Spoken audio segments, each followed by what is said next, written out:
The UNHS Compassion floated silently above Proxima Centauri b, its white hull reflecting the red-tinged light of the nearby star. The ship was massive, stretching nearly a mile in length. The big red cross painted on both sides made its purpose clear to anyone who saw it. This was a vessel of healing, not war. Commander Heather Mason stood by the large viewing window in her office. She watched the planet slowly turn below. After 15 years serving on hospital ships, the view of New World still filled her with wonder. Her dark hair was pulled back in a simple bun, and her blue uniform was crisp despite the long hours she had been working. "Dr. Mason, the new patients from the colony have arrived in Bay 3, said a voice through her communicator. "Thank you, Nurse Rogers. I'll be right there," Heather replied. She took one last look at the planet and turned away from the window. The hallways of the Compassion were wide and brightly lit. The ship had been designed for comfort and efficiency. As Heather walked, crew members nodded respectfully. As Chief Medical Officer, she had earned their trust through years of skilled work. In difficult situations, the Proxima Centauri colony had called for help 2 weeks ago. A strange lung sickness was spreading among the 10,000 settlers there. The Compassion had responded right away, as it always did to medical emergencies. Heather entered Medical Bay 3, where 50 new patients from the planet's surface were being examined. The room buzzed with activity as doctors and nurses moved from bed to bed. Dr. Susan Parker approached her, tablet in hand. The new group shows the same symptoms as the others: trouble breathing, fever, chest pain. We've started them on the treatment plan. Heather nodded. Good work. How are the first patients responding? Very well. The recovery rate is above 90% now, Susan said with a smile. Her red hair was tucked under a medical cap and her eyes showed both tiredness and hope. That's excellent news.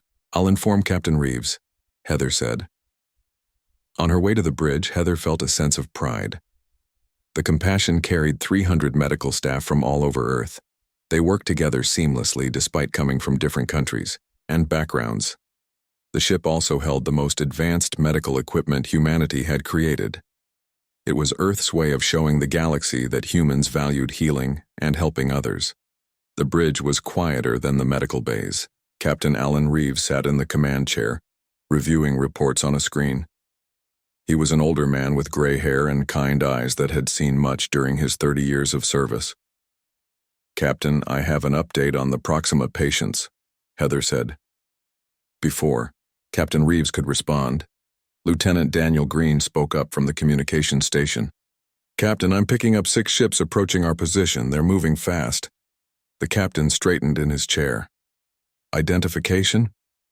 Daniel's fingers moved quickly across his control panel. Vordari vessels, sir. Military class. A tense silence fell across the bridge. The Vordari were known for their aggressive expansion in this sector. Still, they had signed the Galactic Medical Corps agreement. Hospital ships were off limits to attack by all who had signed. They're hailing us, Daniel said.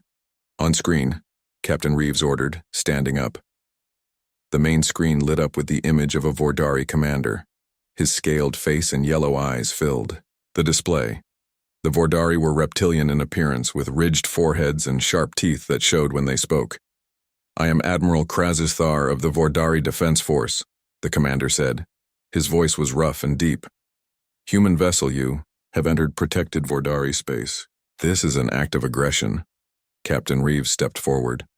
Admiral, I am Captain Alan Reeves of the UNHS Compassion. We are a hospital ship responding to a medical emergency call from the Proxima colony. We carry no weapons and operate under the Galactic Medical Corps Charter which your government signed 20 years ago. The Vordari commander's eyes narrowed. The Proxima system is claimed by the Vordari hegemony. Your presence supports the illegal human settlement. Admiral, we are here only to treat the sick, Heather said, stepping forward. We have Vordari patients on board from previous missions. We serve all species. Your deception ends today, Krasthar said coldly. The screen went black as he cut the communication. Shields up, Captain Reeves ordered immediately. Sir, our shields are only designed for space debris and radiation, the tactical officer reminded him. I know, Ensign Williams. It's all we have, the captain replied grimly. Heather gripped the railing as fear rose in her chest. The Compassion was not built for combat.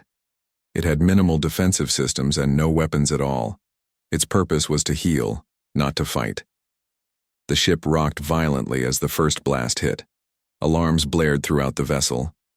Direct hit to our port, Side Ensign Williams reported, her voice shaking slightly. Shield capacity at 60%.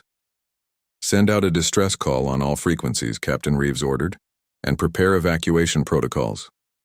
Daniel worked quickly at his station. Distress call sending, sir, including our sensor data showing.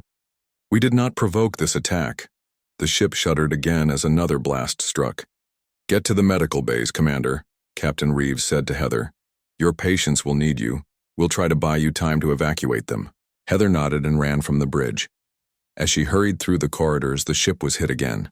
The lights flickered, and she had to steady herself against a wall.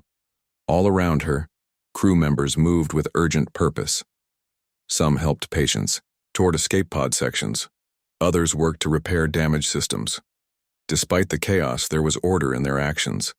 They had trained for emergencies, though none had expected an attack on a clearly marked hospital ship.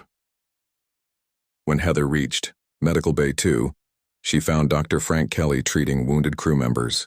His hands moved quickly as he sealed a cut on a nurse's forehead. Start evacuation procedures, Heather ordered. Priority to critical patients. Medical staff stays until all patients are safe. Yes, doctor, Frank replied, already directing. Others to prepare patients for transport. Another blast rocked the ship, stronger than the previous ones. The lights went out completely before emergency power kicked in, bathing everything in dim red light. Through the ship-wide communication system, Captain Reeves's voice sounded calm despite the situation. All hands, this is the captain. Proceed to evacuation stations. This is not a drill. I repeat, proceed to evacuation stations. As Heather helped an elderly patient into a mobile bed, she thought about the ship that had been her home for so many years. The Compassion had traveled to over 50 star systems, treated thousands of patients of dozens of species. It had been a symbol of humanity's commitment to peace and healing. Now it was under attack, for no reason other than being in the way of Vordari expansion. The injustice of it burned in her heart, but she focused on her duty. There would be time for anger later. Now, lives needed saving. The ship trembled continuously as Heather led a group of patients toward the nearest escape pod section. Through a viewport, she caught a glimpse of the Vordari ships, dark angular shapes firing mercilessly on the white hospital vessel. She didn't know if help would arrive in time. She didn't know if Earth would learn what happened here. But she knew her duty, and she would perform it until the end. The escape pod section was crowded with injured patients and medical staff. Heather moved through the chaos, helping where she could. The ship shook constantly now as the Vordari continued their attack. All critical patients loaded in pods 1 through 5, Dr. Susan Parker reported. Her uniform was stained with blood from treating injuries, but her voice remained steady. Good work, Heather said. Start launching those pods now. Don't wait. Susan nodded and began the launch sequence. For the first group of escape pods, through the small windows, Heather watched as the pods detached from the Compassion and moved away from the battle. Another violent blast rocked the ship, throwing people against walls and floors. The lights flickered, and emergency alarms blared. Louder. Hull breach on Deck 7, announced a computerized voice. Emergency containment active. Heather's communicator buzzed.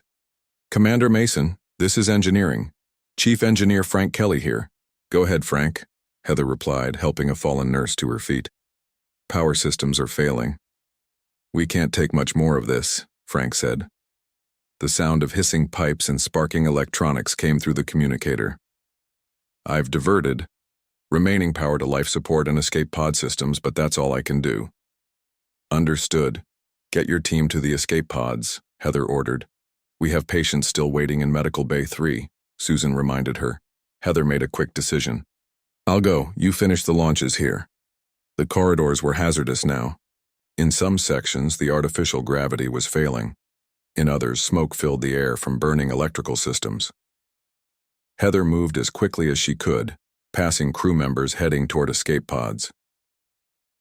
When she reached Medical Bay 3, she found 20 patients still waiting. Some were from the Proxima colony, others were crew members injured in the attack. 2 nurses were trying to keep everyone calm. "Commander Mason," one of the nurses said with relief, "we've lost contact with the bridge. We need to move these patients now," Heather said. "Escape pod Section C is still operational." They began moving patients onto floating stretchers. A young woman from the colony was holding a small bundle in her arms. "My baby," she said weakly. "Just born yesterday. Please save my baby." Heather looked at the tiny infant wrapped in a blanket. "We'll save you both," she promised. The ship lurched suddenly, and a support beam crashed down nearby. The mother screamed, in pain as debris struck her legs. "She can't walk," the nurse said after a quick examination. "I'll carry the baby. You help her," Heather decided. The small group made their way slowly through the damaged corridors. The mother was brave, fighting through pain as the nurse helped her walk. Heather led the way, cradling the newborn carefully. They were halfway to the escape pod section when Captain Reeves's voice came through the ship-wide communication system. His tone was grim, but determined. "All hands, this is Captain Reeves. The Compassion is lost.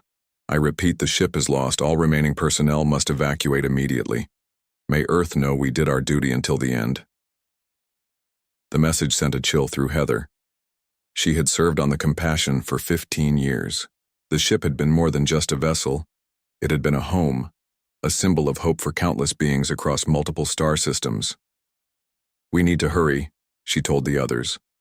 When they reached Escape Pod Section C, they found it crowded with the class groups waiting to evacuate. Lieutenant Daniel Green was organizing the launches. "Commander Mason," he said when he saw her. "We have room for 10 more people in this final pod." "Get these patients in first," Heather ordered, carefully handing the baby back to a nurse who would travel with the mother. Daniel looked at his screen. "The Vordari are targeting escape pods now," he said quietly so only Heather could hear. Anger flashed in her eyes. "That's against every rule of war in the galaxy." "I don't think they care about rules," Daniel replied. The final escape pod was loaded. Heather and Daniel were the last to enter. As the door sealed behind them, a massive explosion rocked the dying hospital ship. The escape pod's systems came to life as Daniel initiated the launch sequence. Through the viewport, Heather watched as they pulled away from the Compassion. The once proud hospital ship was now barely recognizable. Huge sections of its hull were torn open. Fires raged where medical labs had once saved lives. The massive red cross that had marked it as a neutral, humanitarian vessel was split in half by a jagged tear in the hull. "Sending final distress call," Daniel said, working the pod's communication system, including all sensor data from the attack. The escape pod shuddered as it accelerated away from the Compassion. On the small radar display, Heather could see dozens of other pods scattered across space. Some were heading toward the planet below. Others were moving into deep space, hoping to avoid the Vordari ships. "Will they come for us too?" asked one of the injured crew members. Heather didn't answer immediately. She wouldn't lie to her people. "I don't know, but Earth will hear about this. They will know what happened here." A blinding flash lit up the viewport. Heather turned in time to see the Compassion break apart in a series of explosions. The main reactor had finally given way. The ship that had brought healing to so many worlds was gone. Tears formed in her eyes, but Heather blinked them away. There would be time for mourning later. Now they needed to survive. "Setting course for the outer edge of the system," Daniel said. "If we can reach the jump point, we might be able to send a stronger signal." Hours passed in tense silence. The escape pod was designed for short-term survival. It had basic medical supplies which Heather used to treat the injured as best she could. The baby slept in its mother's arms, unaware of the danger around them. "Signal coming in," Daniel announced suddenly. It's an Earth Fleet vessel." Hope spread through the small pod. Earth Fleet had heard their distress call. This is Captain Laura Bennett of the EFS Defender, came a voice over the communication system. We've received your distress signal and are moving to recover escape pods. Hold position. Thank you, Defender, Daniel replied. Be advised, Vordari warships are still in the system and have fired on escape pods. Understood, Captain Bennett replied, her voice hard. We are prepared to respond to any hostile action. For the first time since the attack began, Heather felt they might survive. But mixed with relief was a growing anger. The compassion had been destroyed without cause. Patients and medical staff had been killed. The Vordari had committed an act that violated every agreement between spacefaring species. As their pod was brought into the Defender's hangar bay, Heather made a silent promise to the friends and colleagues lost on the Compassion. This attack would not go unanswered. Earth would learn what happened here, and Earth would respond. The EFS Defender was a military vessel, heavily armed and armored. As Heather stepped from the escape pod onto its deck, she felt the difference immediately. This ship was built for war, not healing. Yet now, it represented safety. Captain Bennett met them personally. She was a tall woman with short gray hair and the bearing of a career military officer. Dr. Mason, she said, we've recovered 23 escape pods so far. More ships are on the way to search for others. Thank you, Captain, Heather replied. How did you respond so quickly? Captain Bennett's expression darkened. We were on patrol near the Epsilon system when we received your distress call. We came at maximum speed. She paused. The destruction of a hospital ship. This changes everything. Heather nodded. The Vordari will claim we provoked them somehow. That's why the sensor data you transmitted is so important, Captain Bennett said. It clearly shows an unprovoked attack on an unarmed medical vessel. Earth Command has already received it. They're calling an emergency meeting of the Defense Council. As medical teams from the Defender took charge of the injured, Heather stood at a viewport and looked out at the stars. Somewhere out there, other escape pods were still waiting to be found. And beyond that, Earth was learning of an attack that would shock humanity to its core. The age of peace was over. Earth would strike back. Of that, Heather was certain. Admiral Eliza Warren stood motionless in the central command room of Earth Fleet Headquarters. On the large screen before her played the sensor recordings from the UNHS Compassion. The footage showed the hospital ship being fired upon without warning. It showed escape pods, clearly marked as medical evacuation vehicles, being targeted by Vordari weapons. The room was filled with military leaders and government officials. No one spoke as they watched the destruction of a ship dedicated to healing. Play it again, Admiral Warren said when the recording ended. Her voice was quiet but firm. As the footage replayed, she studied the Vordari attack pattern. It wasn't random. They had targeted the Compassion's engines first, then its communication arrays. They had wanted to make sure the ship couldn't escape or call for help. When the recording finished for the second time, Admiral Warren turned to face the assembled leaders. The Vordari have crossed a line, she said. This was not a mistake or a misunderstanding. This was a planned attack on an unarmed hospital ship. Defense Minister Nicole Harris nodded. How many survived? So far, we've confirmed 327 survivors, Admiral Warren replied. Search operations are still ongoing, but the Vordari destroyed many of the escape pods. Secretary of State Peter Collins stepped forward. The Vordari ambassador claims the Compassion was carrying weapons and engaged in spying activities. Admiral Warren's eyes narrowed. We have the complete sensor logs. The Compassion carried no weapons. It never fired on the Vordari ships. It was a hospital ship doing exactly what hospital ships do, treating the sick and injured. The door to the command room opened, and President Scott Bennett entered. Everyone stood a little straighter. The president looked tired. The news of the IE attack had reached Earth only 10 hours ago. Mr. President, Admiral Warren greeted him. President Bennett nodded to her, then addressed the room. I've just finished speaking with the families of the Compassion's crew. I told them their loved ones served with honor. He paused, his voice tight with emotion. I also promised them that this attack will not go unanswered.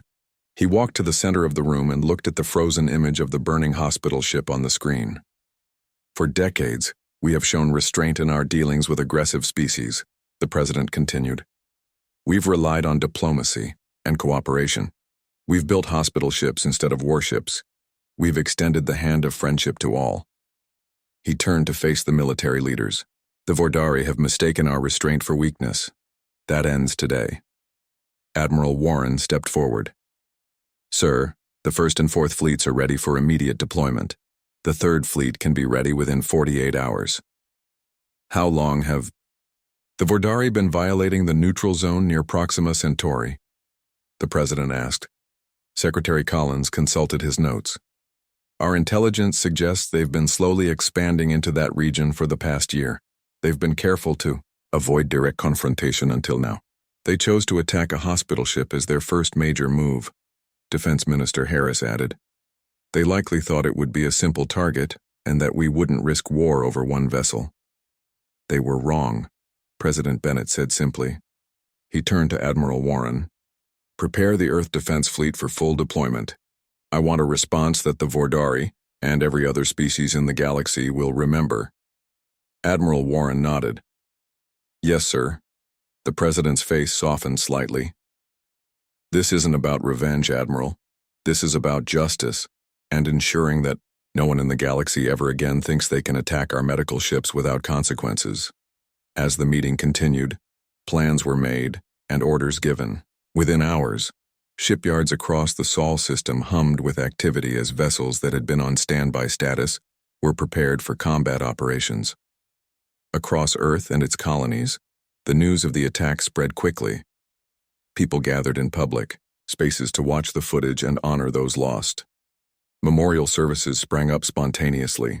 Donations for the survivors and the families of those killed poured in from every corner of human space. In a hospital on Luna, Earth's moon, Heather Mason sat beside the bed of the young mother she had helped escape from the Compassion. The woman was recovering well, and her baby slept peacefully in a small crib nearby. Have you chosen a name? Heather asked. The young woman nodded. Hope, she said, because she survived when so many didn't. Heather smiled sadly. It was a fitting name.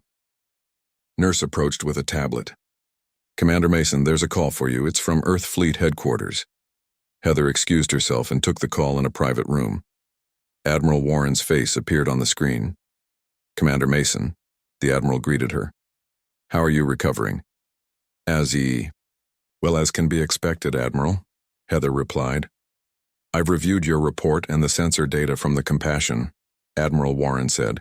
Your actions saved many lives in an impossible situation. Not enough lives, Heather said quietly. Admiral Warren nodded in understanding. Commander, I'm calling because we need your expertise. As the senior surviving officer from the Compassion, your knowledge of what happened will be valuable in the coming operation. Operation? Heather asked. Earth is responding to the attack, Admiral Warren explained. A fleet is being assembled. We would like you to serve as a special advisor aboard the flagship. Heather was surprised. She was a doctor, not a military strategist. May I ask why? Because you witnessed the attack firsthand, Admiral Warren said. Because you know the Vordari tactics, and because the fleet will carry images of the Compassion on their hulls. Your presence will remind them what they're fighting for. Heather thought of her lost friends and colleagues. She thought of the patients who never made it to the escape pods. She thought of the Vordari commander's cold eyes as he gave the order to fire on an unarmed hospital ship. I'll serve however I can, Admiral, she said. Thank you, Commander. Transport will arrive tomorrow to bring you to the EFS Retribution. Admiral John Murphy will be leading the operation. After the call ended, Heather returned to the hospital room. She looked at the sleeping baby named Hope and made a silent promise. The galaxy would learn that attacking those under Earth's protection was not just immoral, it was a grave mistake. Meanwhile, in orbit around Mars, the massive warship EFS Retribution prepared for departure.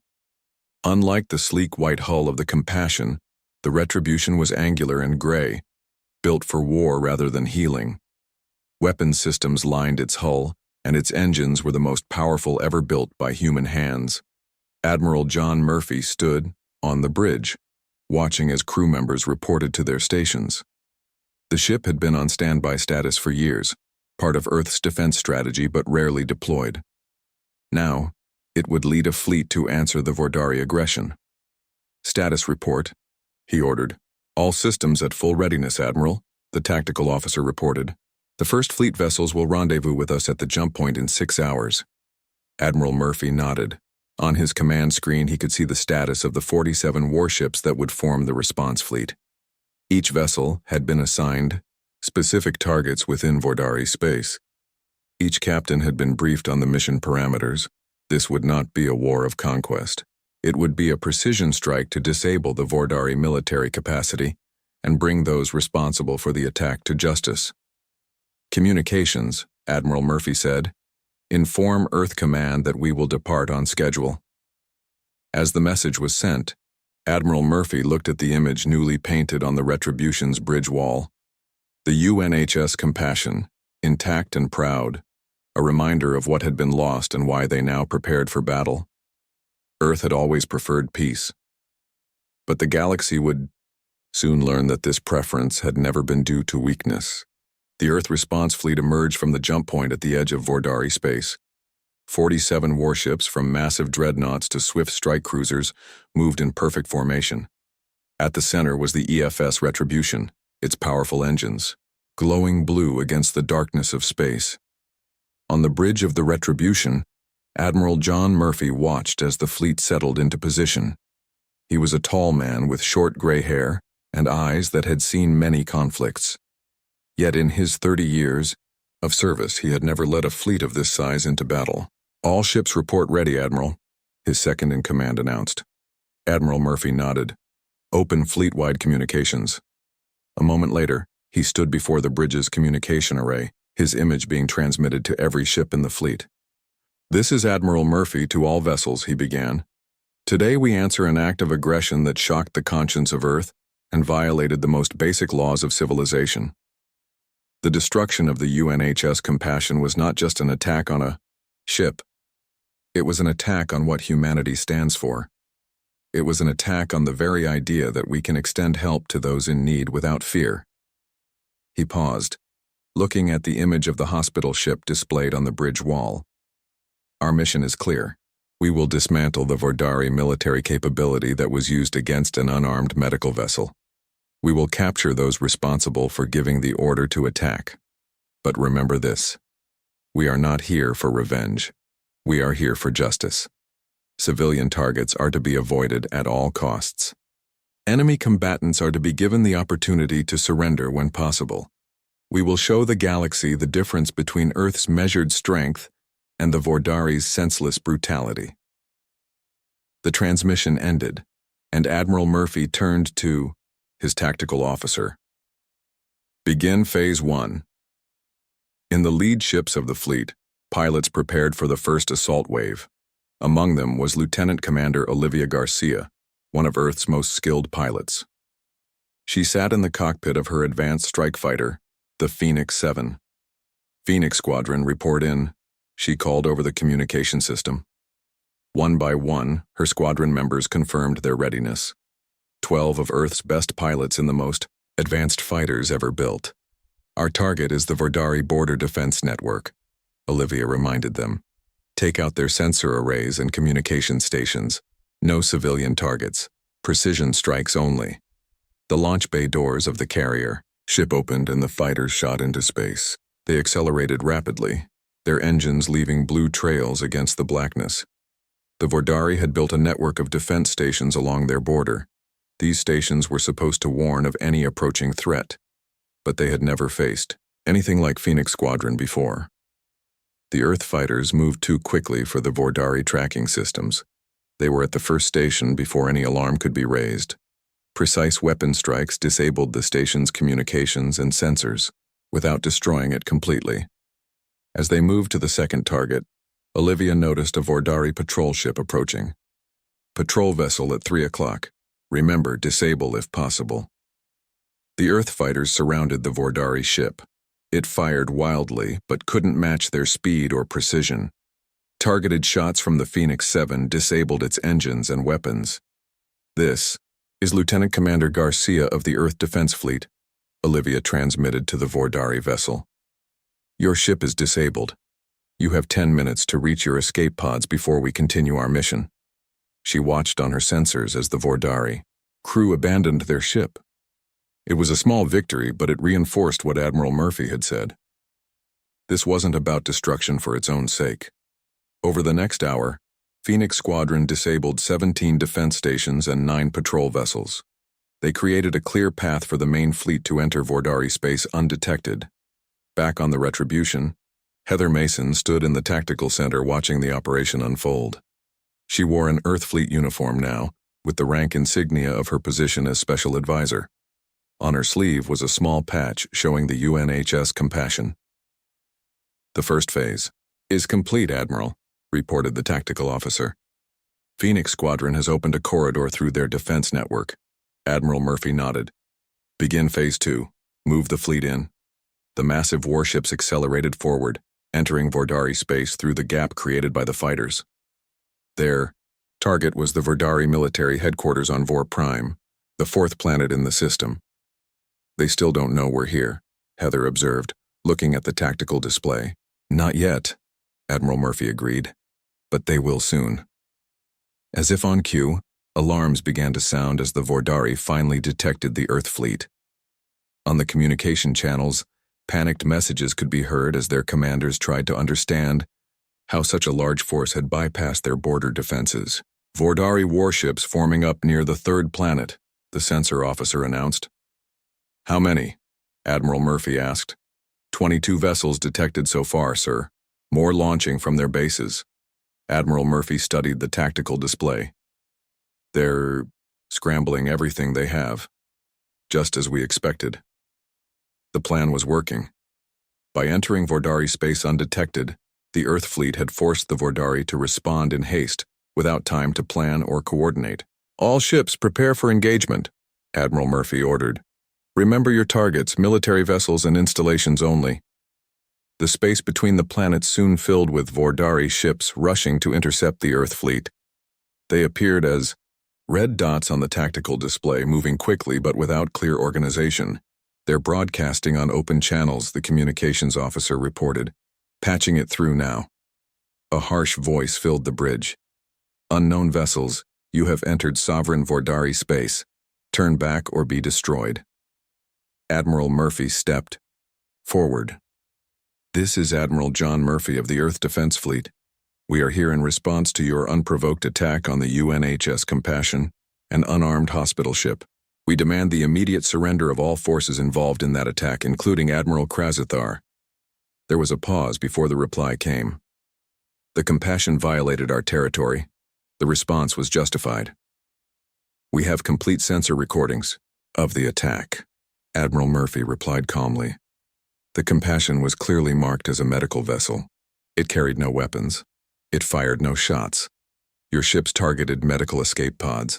These are war crimes under galactic law." When no response came, Admiral Murphy turned to his tactical officer. "They've had their chance. Begin the operation." Check. Earth fleet spread out in a practiced maneuver. The larger ships moved forward to engage the Vordari warships directly, while smaller, faster vessels targeted military installations on the nearby moons and space stations. Unlike the Vordari attack, on the Compassion, the Earth response was precise. Each shot was calculated to disable rather than destroy when possible. When Vordari ships lost power or weapons capability, Earth vessels moved on to other targets rather than finishing them off. From her position in the tactical center, Heather watched as the careful strategy unfolded. This was not random destruction. It was a surgical strike against the Vordari military capability. "Admiral," she said suddenly, noticing something on her screen. "I'm detecting a ship leaving the Vordari command base on Vor Prime. It's using some kind of cloaking technology, but I can see its engine signature." Admiral Murphy looked at her display. "How can you tell it's there if it's cloaked?" "That engine pattern," Heather said. pointing to a faint trace on the screen. I saw it before. It's the same signature as the lead Vordari ship that attacked. The Compassion. It's Admiral Krazathar's vessel. Admiral Murphy didn't hesitate. Tactical, track that signature. Communications, tell the EFS Vigilant to intercept. The EFS Vigilant, a fast attack cruiser, changed course immediately. It moved to cut off the escape route of the cloaked Vordari ship. He's running, Heather said quietly. He gave the order to destroy an unarmed hospital ship, and now he's running away while his forces fight. Admiral Murphy's face hardened. Not for long. The EFS Vigilant closed in on the cloaked Vordari ship. Captain Samantha Reed stood on her bridge, watching the tactical display where the faint engine signature appeared as a small blinking dot. Target locked based on engine emissions, her weapons officer reported. Ready to fire. No, Captain Reed replied. Fire a wide-spectrum disruption pulse first. Let's see who we're dealing with. The Vigilant released a pulse of energy that spread outward in a blue wave. When it hit the cloaked ship, the cloaking field flickered and failed. The Vordari vessel became visible, a sleek black ship designed for speed rather than combat. Confirmed visual match to Admiral Krazathar's command vessel from the Compassion attack, the sensor officer announced. Captain Reed opened a communication channel. Vordari vessel, this is Captain Reed of the Earth Defense Fleet. Your cloaking device has been neutralized. Power down your engines and prepare to be boarded. There was no response. Instead, the Vordari ship suddenly accelerated, trying to reach the nearby jump point. They're making a run for it, the helmsman said. Target their engines only, Captain Reed ordered. We want them disabled, not destroyed. The Vigilant fired a precise shot that struck the Vordari ship's main engine. The vessel spun out of control briefly before its secondary systems stabilized it. Their main drive is disabled, the weapons officer reported. They're dead in space. Captain Reed nodded with satisfaction. Prepare a boarding team.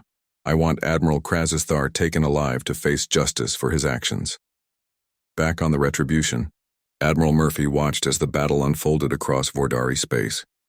The Earth fleet had achieved complete tactical surprise. The Vordari military installations were being systematically disabled. Their ships, finding themselves outmatched, were beginning to retreat or surrender. Sir, the communications officer called out, we're receiving a transmission from the Vordari High Command. On screen, Admiral Murphy ordered. The main display showed an older Vordari male. His scales were grayer than Krazathar's, and he wore elaborate insignia that marked him as a high-ranking official. I am High Commander Vrax of the Vordari Hegemony, he said. I request an immediate ceasefire to discuss terms. Admiral Murphy stepped forward. High Commander, I am Admiral John Murphy of the Earth Defense Fleet. We are here in response to a specific act of aggression, the destruction of an unarmed hospital ship. We have 3 non-negotiable demands. First, the immediate surrender of all military forces involved in that attack. Second, the arrest and extradition of Admiral Krazathar to face trial for war crimes. Third, reparations to be paid to the families of those killed aboard the Compassion. Admiral Krazathar acted without the approval of the High Command, Vrax claimed. His attack on your medical vessel was not authorized by our government. Heather stepped forward, anger flashing in her eyes. That's a lie, she said, loud enough for the Vordari commander to hear. Your government claimed the Compassion was carrying weapons. You supported his actions until we proved you wrong. High Commander Vrax looked uncomfortable. There was a misunderstanding. There was no misunderstanding, Admiral Murphy said firmly. There was a deliberate attack on an unarmed hospital ship. We have already captured Admiral Krazathar as he attempted to flee. He will face justice. The question is whether the Vordari Hegemony will join him in facing charges, or if you will admit your government's role and make amends. The Vordari commander was silent for a long moment. Then he nodded slowly. We will agree to your terms. A ceasefire, please. Admiral Murphy gave the order, and across Vordari space, Earth ships held their fire. The precision operation had lasted just 11 days, but it had effectively neutralized the Vordari military capability. 3 months later, Heather Mason stood in the Grand Assembly Hall of the Galactic Council. Representatives from over 100 spacefaring species were gathered to witness the signing of the peace accords between Earth and the Vordari hegemony. The terms were not designed to punish the Vordari people, but they were firm. Vordari military capacity would be limited for the next 20 years. Reparations would be paid to the survivors and families of those lost on the Compassion. Most importantly, Admiral Krasathar and his senior officers would stand trial for war crimes. Captain Alan Reeves, one of the survivors of the Compassion, stepped forward to sign as a witness to the accords. Though still recovering from his injuries, he stood tall and proud. Humanity extended its hand in peace, and that hand was struck down, he said to the assembled delegates. We responded not out of hatred but out of necessity. Remember this. We will always prefer to heal rather than harm, but never mistake our preference for inability. His words echoed through the chamber, and Heather saw many of the alien delegates shift uncomfortably in their seats. For decades, humanity had been viewed as paradoxical, technologically advanced yet seemingly reluctant to exert military power. The swift, decisive yet measured response to the Compassion attack had revealed the truth. Humanity's restraint had been a choice, not a limitation. In the days that followed, dozens of spacefaring species sought closer ties with Earth. Trade agreements were proposed. Cultural exchanges were arranged. Military alliance offers arrived from worlds that had previously kept their distance. 1 year later, Heather stood in Earth's orbital shipyard, watching as the final touches were added to a new vessel. Larger and more advanced than its predecessor, the UNHS Compassion II gleamed white against the blackness of space. Its hull bore the universal medical symbol, a promise that Earth's commitment to healing would continue despite the attack on the first Compassion. President Bennett had personally asked Heather to command the new hospital ship. After much thought, she had accepted. There were still people who needed help across the galaxy, and she would not let one act of aggression stop humanity's mission of healing. As the Compassion II departed Earth orbit on its maiden voyage, it was escorted by an honor guard of military ships. The sight sent a clear message to any watching. This vessel of peace traveled under Earth's protection. Once beyond the moon, the warships peeled away, allowing the hospital ship to proceed on its own. Admiral Krasathar had been found guilty by the Galactic Council's tribunal. He would spend the rest of his life in a containment facility, contemplating the consequences of his actions. The Vordari people, under new leadership, were rebuilding their society with less focus on military expansion and more on peaceful coexistence. On the bridge of the Compassion II, Heather looked out at the stars stretching before them. Their first mission would take them to a small colony world suffering from a mysterious illness, much like the mission that had led the first Compassion to Proxima Centauri. But this time was different. This time, the galaxy understood something important about humanity. Their compassion was not a weakness. Their preference for peace was not born of fear. Their restraint was a choice, one that could be set aside when necessary. As the Compassion II entered the jump point for its first mission, Heather thought of all those lost in the attack. They had died bringing healing to the stars. Now their legacy would continue, protected by the knowledge that Earth would always answer violence against the innocent with overwhelming force precisely applied. On the hull of the Compassion II, beneath the universal medical symbol, was inscribed a new motto: through compassion, strength; through strength, peace. It was a promise and a warning. Throughout the galaxy, potential adversaries took note. Harming the innocent under human protection was not merely immoral, it was unwise.